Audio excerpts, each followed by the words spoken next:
साथियों नमस्कार। मैं विजेंद्र प्रसाद मीना, सहायक आचार्य, राजकीय महाविद्यालय दौसा, विषय हिंदी। आज हम अध्ययन करेंगे आचार्य रामचंद्र शुक्ल के जीवन का। प्रिय विद्यार्थियों, हजारी प्रसाद द्विवेदी हिंदी साहित्य के आकाश के प्रमुख नक्षत्रों में हैं। हिंदी साहित्य में आचार्य शुक्ल के बाद प्रमुख स्थान रखते हैं। उन्होंने भारतीय सभ्यता और संस्कृति का पोषण तो किया ही, साहित्य रचना में भी भारतीय संस्कृति के मूल्यों को स्थापित किया। ऐसे महामानव का जन्म यूपी के बलिया ज़िले में दुबे परिवार में 1907 में हुआ। पारिवारिक परंपरा के अनुसार इन्होंने प्रारंभ में संस्कृत भाषा का अध्ययन किया। इन्होंने काशी विश्वविद्यालय से ज्योतिषाचार्य की परीक्षा उत्तीर्ण की, क्योंकि इनके घर में भी ज्योतिष का माहौल था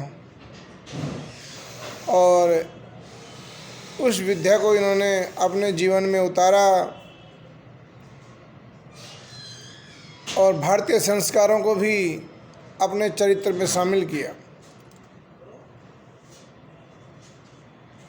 इन्होंने भी ज्योतिषाचार्य की परीक्षा उत्तीर्ण की काशी विश्वविद्यालय से। ये अध्ययन करने के लिए शांति निकेतन चले गए, जहाँ रविंद्रनाथ टैगोर के साहित्य की इन पर छाप पड़ी। इन्होंने उनके साहित्य से बहुत कुछ अपने जीवन में सीखा और 20 साल तक शांति निकेतन में अध्ययन किया। इसके बाद ये हिंदी भवन में निदेशक पद पर कार्य करते रहे। ये साहित्य साधना की ओर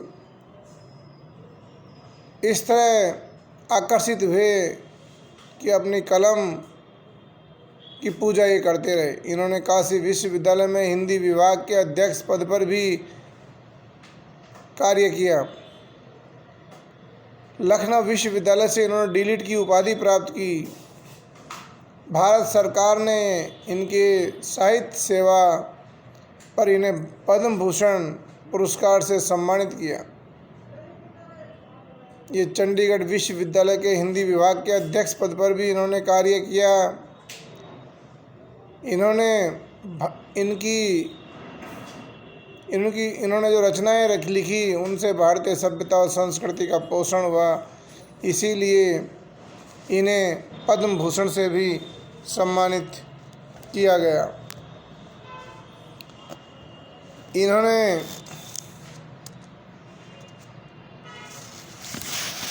बहुत सारी रचनाएं लिखी, जैसे बाण भट्ट की आत्मकथा इनका प्रमुख उपन्यास है, जो एक तरह से आत्मकथात्मक शैली में लिखा गया उपन्यास है। अर्थात उपन्यास को एक नई धारा इस उपन्यास के माध्यम से इन्होंने दी। पुनर्वा नामक प्रसिद्ध उपन्यास और भी लिखा। चारुचंद्र लेख लिखा। आचार्य द्विवेदी जी बहुत बड़े समालोचक रहे, निबंधकार रहे। उपन्यासकार के साथ साथ अनुवादक का कार्य भी इन्होंने किया, संपादन का कार्य भी इन्होंने किया और इस तरह साहित्य की अमेल सेवा की। इन्होंने गवेषणात्मक और आलोचनात्मक कृतियों में हिंदी साहित्य की भूमिका, कबीर सूर साहित्य, हिंदी साहित्य का आदिकाल, नाथ संप्रदाय, मध्यकालीन धर्म साधना, सूर और उनका काव्य, हमारी साहित्यिक समस्याएं, प्राचीन भारत का कला विकास, नख दर्पण इत्यादि हिंदी की कविताएं लिखी। साहित्य का मर्म और प्राचीन भारत का कला विनोद, इनके बहुत इनकी बहुत प्रसिद्ध रचनाएं हैं। प्रबंध चिंतामणि, पुरातन प्रबंध संग्रह, प्रबंध कोश, विश्व परिचय, लाल कनेर एवं मेरा बचपन आदि इनके अनुदित ग्रंथ हैं। पृथ्वीराज रासो संदेश रासक निबंध संग्रह का आपने संपादन भी किया। अशोक के फूल, विचार और वितर्क, आधुनिक हिंदी साहित्य पर विचार, कल्पलता, विचार प्रवाह, कुटज और आलोक पर्व आदि इनके प्रमुख प्रकाशित निबंध संग्रह है। आचार्य द्विवेदी जी भारतीय सनातन जीवन दर्शन, प्राचीन ज्ञान और साहित्यिक सिद्धांतों के नवीन अनुभवों को मिलाकर अपने निबंधों की सृष्टि करते हैं। श्री जयनाथ नलिन ने लिखा है कि आपके निबंध गहन अध्ययन के विस्तृत पट पर बने वर्तमान जागरण के मनोहर चित्र हैं। रंग पुराने हैं, चमक नवीन है, प्राण प्राचीन है, गति आधुनिक है, आस्थाएं श्रद्धा प्रेरित है, उनको जीवन का स्वरूप देने वाला कर्म विज्ञान सम्मत है। साधारण और सामान्यतः विषय पर लिखे गए निबंध में भी आपका प्राण तत्व, आपका प्राणवान और सूक्ष्म चिंतन मधुर मुग्ध शैली में बोलता है। सभी सीमा क्षेत्रों से निबंध के विषयों का चुनाव, प्रकार और शैली की अनेक रूपता, संस्कृति समन्वय, मानव के प्रति अकंपित आस्था, ज्योतिर्मय भविष्य की आशा आपको हिंदी निबंधकारों में गौरवपूर्ण स्थान दिलाती है।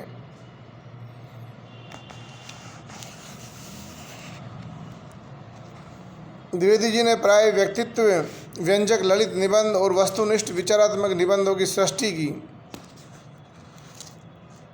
आपके ललित निबंधों में अशोक के फूल, बसंत आ गया, घर जोड़ने की माया, मेरी जन्मभूमि और एक कुत्ता एक मैना आदि तथा विचार और वितर्क संकलन के पंडितों की पंचायत, जबकि दिमाग खाली है, गतिशील चिंतन और कल्पना संग्रह के नाखून क्यों बढ़ते हैं, आम फिर बोरा गए, शिरीष के फूल, ठाकुर जी की बटेर आदि निबंध उल्लेखनीय हैं।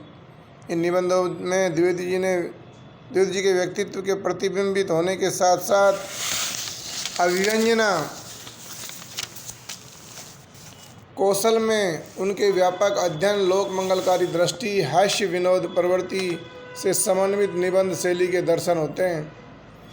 इनमें भाव, भाषा, व्यक्तित्व का अद्भुत समन्वय, रस मादन की अपूर्व क्षमता है, भावुकता, सरसता और सुकुमारता के साथ साथ पांडित्यपूर्ण गुरु गांधीर्य भी है।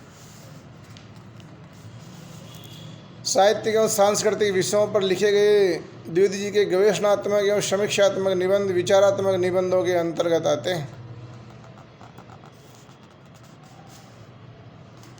आचार्य द्विवेदी जी के निबंध विषयानुकूल एवं आवश्यकता अनुसार विविध विवेचन पद्धतियों को अपनाते हुए आगे बढ़ते हैं। अतः आचार्य हजारी प्रसाद द्विवेदी साहित्य जगत की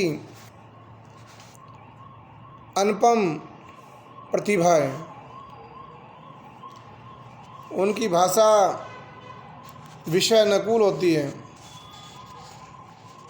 उनके निबंध प्रसादात्मक या व्यास शैली में अधिक लिखे गए हैं।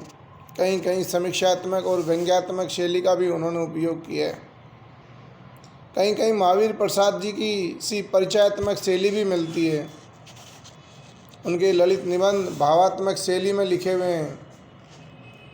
भाषा का विषयानुकूल प्रयोग किया गया है, इसलिए कहीं कहीं संस्कृत निष्ठ क्लिष्ट शब्दावली भी दिखाई पड़ती है। कहीं कहीं अंग्रेजी उर्दू के प्रचलित शब्दों का तथा देशज शब्दों का और सामान्य बोलचाल के शब्दों का भी उन्होंने उपयोग किया है। जैसे मैं एग्जाम्पल देना चाहूँ कुछ शब्दों के, नुकसान, मज़ा, मजमून, कुफ्र, कमबख्त आदि उर्दू शब्द, गारंटी, चेक, चैलेंज, पेटेंट आदि अंग्रेजी शब्द, घासलेटी जैसे देशज शब्द कल्पना और विचार और वितर्क संग्रह में भरे पड़े हैं। वाक्य विन्यास सीधा साधा और स्पष्ट है। अतः इनकी रचनाओं और इनके कर्तृत्व को देखने के बाद लगता है कि आचार्य शुक्ल के बाद हिंदी साहित्य में यदि किसी के निबंध प्रभावी हैं तो वह आचार्य हजारी प्रसाद द्विवेदी के ही हैं। उनके निबंध में सर्वाधिक सशक्त, मौलिक, सद्यतापूर्ण और नूतन अभिव्यक्ति के सौंदर्य से उनके निबंध मंडित हैं।